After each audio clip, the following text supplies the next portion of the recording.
Hello there, this is the Misanthropic Lord and welcome to another game in the Let's Play series. Today I'm looking at Darkest Dungeon, an RPG-Lite, roguelite, procedurally made game in which you take a band of intrepid adventurers into a mansion and try to take it over. Reclaim it from the denizens of undead, rats, and other baddies. But will you make it out alive? Maybe. But probably not. This is one of the more fun and frustrating games I've played in the past. I've seen parties in which I've invested a lot of time and effort all die in the same mission, and left me with no choice but to restart the entire game, and this is after hours of gameplay. As you can see, I have 3 games already. Guess which one I'm deleting right now.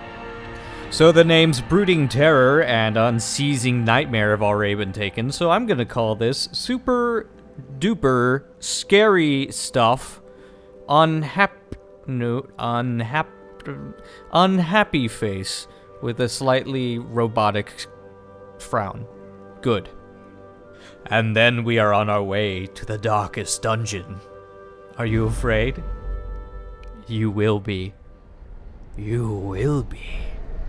The wheels on the car go round and round until you reach your death. Yay! You will arrive along the old road. It winds with a troubling serpent-like suggestion through the corrupted countryside, leading only, I fear, to ever more tenebrous places. There is a sickness in the ancient pitted cobbles of the old road, and on its writhing path, you will face viciousness, violence, and perhaps other damnably transcendent terrors. Like ephemeral housekeepers that leave poor quality mints on the pillows. These 2 characters are the ones that you always start off with. It's Dimas and Renaud. Both of them are like baby's first characters. You always start off with the tutorial at the start of the game because you always have to start off with characters. These will probably become your strongest guys if you keep on using them. However, you don't have to. Once you get into town, you can hire some new heroes, you can customize them, give them new names, and use those characters for most of your adventures. Now, the way that you want to play this game is that you want to have your A team and B team, because, well, we'll get more into that as we actually play more of the game. So let's just get on with this part, and I'll show you what it's like to have baby's first combat. In this game, there's a fair amount of tactics that you have to think about when you're playing it. What I have going on here is Damas is a thief, so he has the open vein and the grape shot attacks. Now, depending on where he is in the line of guys, of adventurers that you're going to have, up to 4, he has more or less abilities. Each one of your characters has a preferred spot there that they want to be in the line of adventurers. Your melee guys want to be in front. Your support guys usually want to be somewhere in the back, and your range guys can be in the back or in the middle, or wherever.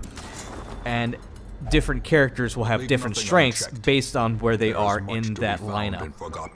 This game will pull no punches on you either. It will kill you. If you are dumb, if you didn't bring something into the fight with you that you should have when you supplied beforehand, you will die.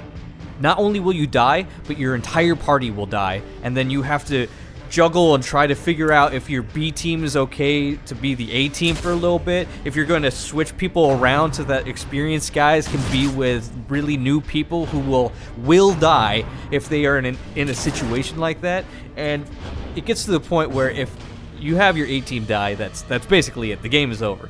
You start over, reassess people's abilities, use different characters, and try to use them to the best of their abilities. You can also see, even within this fight, that there's an element of chance to each one of the different fights that you have. When you start off, the enemy may be surprised based on the level of light that you have. Yeah, that's a thing too. The number of torches that you have is an indicator on how much light that you can have when you're going through the dungeon. If you have a lot of light, that means that you might surprise enemies, and obviously it's better for the morale of your people.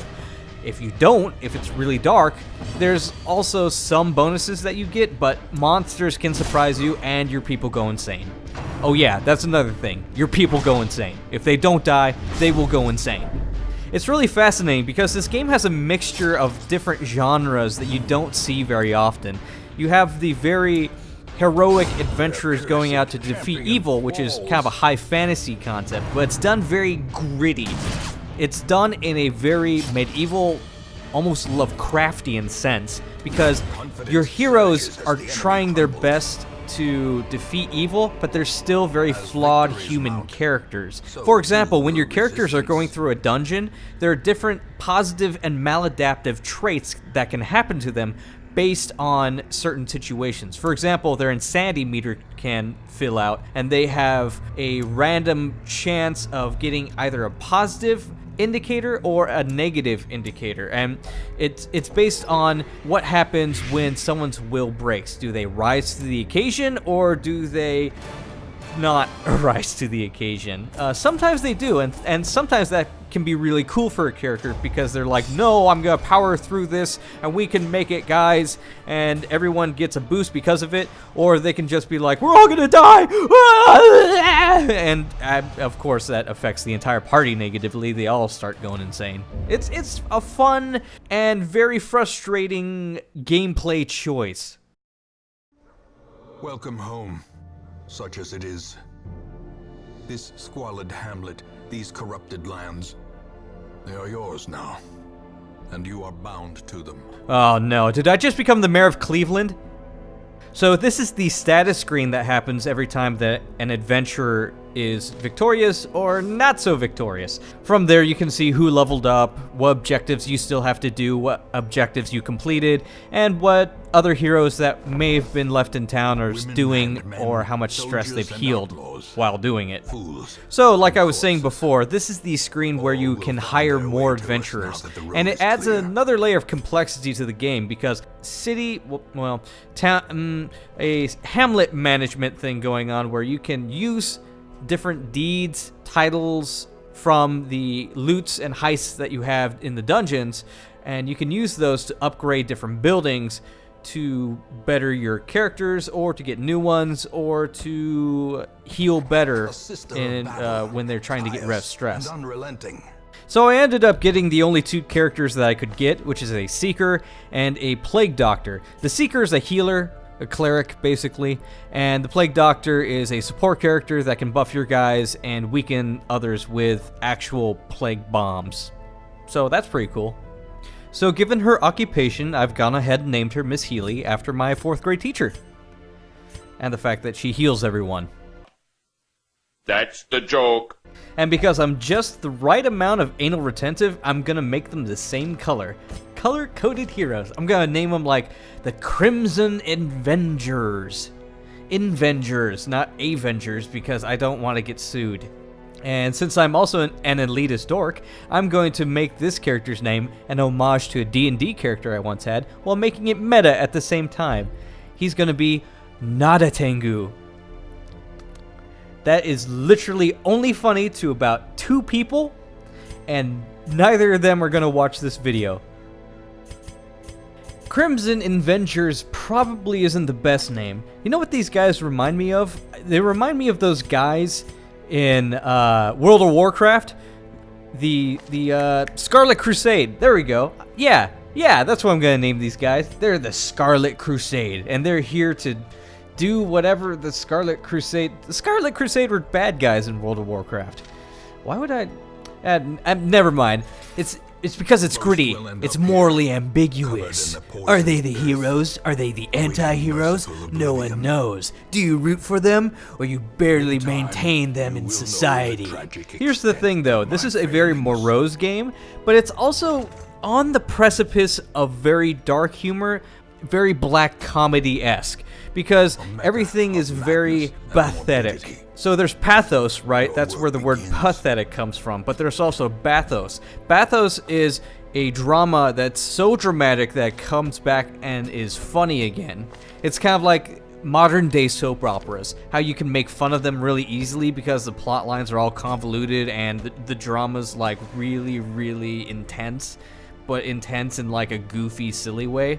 It's not soap opera level here, but it's kind of that tongue-in-cheek. They know it's a game and they know that your characters are gonna die, so they have fun with it. So here you can provision your people, and this is where you can get torches, food, and other little items that if you have them, they're beneficial. If you don't, then you suffer a small negative penalty, but it all comes down to either you can open something up or you can't, and if you do, you get more out of it. Okay, let's actually start this. Alright, so we're starting with the Scarlet Crusade, the actual cooler version of them that do good things, and we can see that we're in the ruins now. What we're going to expect here are bandits and the undead, which is, it's alright, I have a pretty good team to deal with that. Ah, speak of the devil and they shall appear. Fear not, brave adventurers, I will get you through this. We will take them down. We will destroy the cursed, fetid bodies with the light of our good, decent gods. Everyone moves with a certain initiative. Whoever has more speed, they go first. And it feels like there's a little bit of randomization to it based on your initiative, and it might be re-rolled every round automatically, but it doesn't seem like it's the same progression through each turn. It's not the same rotation, I should say. That is what I'm gonna say. Rotation. I got skeletons to kill, alright? Another tactical thing is that your healers can only heal inside of battle. They can't heal after the battle is over. So if you have a guy that has 2 hit points left, and you're like, okay, phew, the battle's over, now time to heal him to full health with my healing powers outside of battle, which is something I should be able to do. Nope. Nope, you can't do it. So he's just stuck at 2 health points until the next battle. Despair at my Twilight fanfiction. Oh no, this is going pretty well, but like I said before, this is all randomized, so I hit these guys in the first hallway, in the first room of the dungeon. Yeah, my objective here is to clear out 100% of rooms.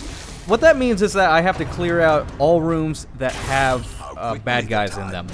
And not all rooms have bad guys, so I might get lucky and have like just 2 or 3 rooms with the undead or brigands in them that I clear out, and yay, success for mission. This battle's over, but this guy can't get to the back skeleton, so he's just gonna stand there looking pretty and give himself an ego boost. Yay, I'm really good at sports. Confidence surges as the enemy crumbles. Great, kid. Don't get cocky. This expedition at least promises success. Star Wars came out today. So, at this point, yeah, that ending right there is a little sudden.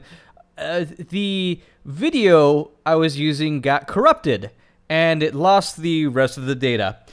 So what I can tell you is this. Good guys win, bad guys lose, and I now have a huge gap in between the 2 episodes that I've made for this already. So that's good. In lieu of the rest of that video, I'm just going to put this in here. No! No! Oh! No! No! No! No! No!